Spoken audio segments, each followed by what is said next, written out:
वंदे मातरम भैया बहनों।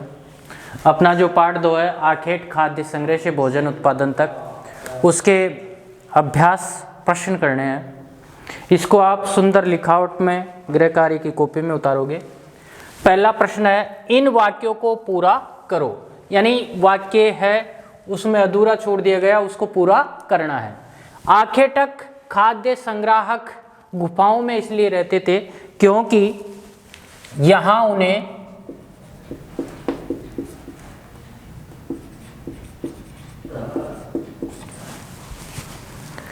बारिश,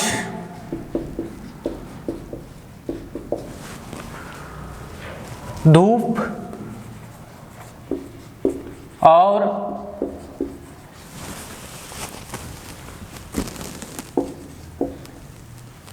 सर्द हवाओं से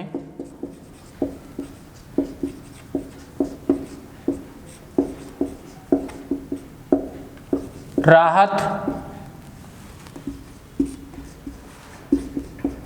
मिलती थी। घास वाले मैदानों का विकास कब हुआ? 12,000 साल पहले। जलवायु में परिवर्तन हुआ तो उससे क्या हुआ?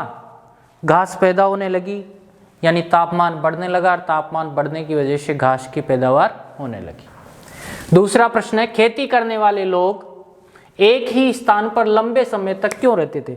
यानी आरंभिक मानव शुरू में अपने भोजन की तलाश के लिए एक जगह से दूसरी जगह भटकता था। किस लिए? पानी की तलाश के लिए, भोजन के लिए, और जहां पर उसको जंगली जानवर मिलेंगे वहीं वो जाएगा। जब वो खेती करने लगा तो एक ही जगह पर क्यों रहने लगा? क्योंकि खेती करते समय बीज की बुआई करते हैं तो पौधे उगाने लगे, तो उनकी देखभाल के लिए उन्हें एक ही समय तक रहना पड़ता था, यानी लंबे समय तक रहना पड़ता था। क्योंकि बीज बोने से लेकर फसलों के पकने तक पौधों की सिंचाई करने, खरपतवार हटाने, जानवरों से रक्षा करना आदि कार्य था। इस वजह से उन्हें एक ही जगह पर रहना पड़ता था। भाई कोई भी फसल है वो पकेगी तो उसमें समय तो लगेगा।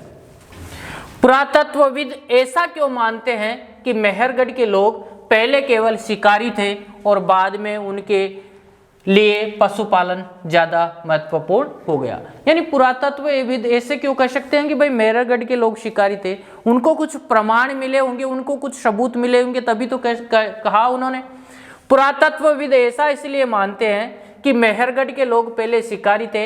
इसका प्रमाण यह मिला कि यहाँ विभिन्न प्रकार के जानवरों की हड्डियां मिली। इनमें हिरण तथा सुअर जैसे जंगली जानवरों तथा भेड़ और बकरियों की हड्डियां मिली है, यानी उनके अवशेष मिले हैं। और बाद में खेती करने के प्रमाण मिले, जिससे पुरातत्वविद ऐसा मानते हैं कि मेहरगढ़ के लोग क्या थे? पहले शिकारी थे और बाद में क्या हो गए? कृषक हो गए। इसको आप गृह कार्य की नोटबुक में सुंदर लिखावट में उतारोगे। धन्यवाद।